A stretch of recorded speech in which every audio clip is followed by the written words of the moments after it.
নমস্কার বন্ধুরা। পেট বোতল যেগুলো যেগুলো আপনার ওই কোল্ড কোল্ড ড্রিঙ্কস বা পানীয় জলের যে বোতলগুলো ব্যবহার হয়, এগুলো চট করে ভাঙে না এবং দূষণের মূল কারণ কিন্তু হচ্ছে আমাদের এই প্লাস্টিক বোতল। আমরা প্লাস্টিকের বোতলে জল পান করি বা ব্যবহার হয়, এটা তো আছেই। এমনকি দেখবেন বাচ্চাদের যে পাপ্পু হয়, বাচ্চাদেরকে যে ফিডিং বোতলে যে দুধ খাওয়ানো হয়, আপনি দেখবেন অনেকগুলো ওই ফিডিং বোতলও প্লাস্টিকের হচ্ছে। তাতেও গরম দুধ খাওয়ানো হয়, অনেক সময় ঠান্ডায় গরম জল সেটাও দেওয়া হয়। তাহলে চিন্তা করে দেখুন যে আমরা কিরম ভাবে না জেনে বুঝে, মানে একদম শিশু অবস্থা থেকেই শিশুর শরীরে কিভাবে প্লাস্টিক নিজেরাই দিয়ে যাচ্ছি। প্লাস্টিক কণা শরীরে প্রবেশ করার আর একটা বড় আধার হচ্ছে জল শোধনাগার।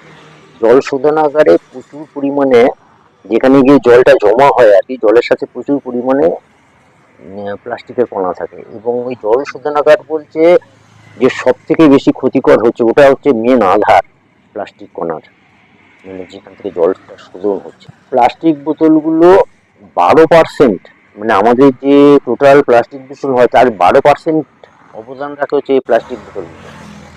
বর্জ্য জলেও এর 50% অবদান রাখে এই পেট বোতলগুলো।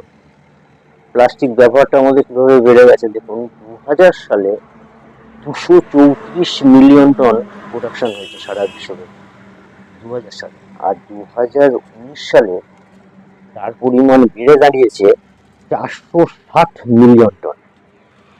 234 মিলিয়ন টন থেকে বেড়ে হয়েছে 460 মিলিয়ন টন, প্রায় ডবলের কাছাকাছি। নমস্কার।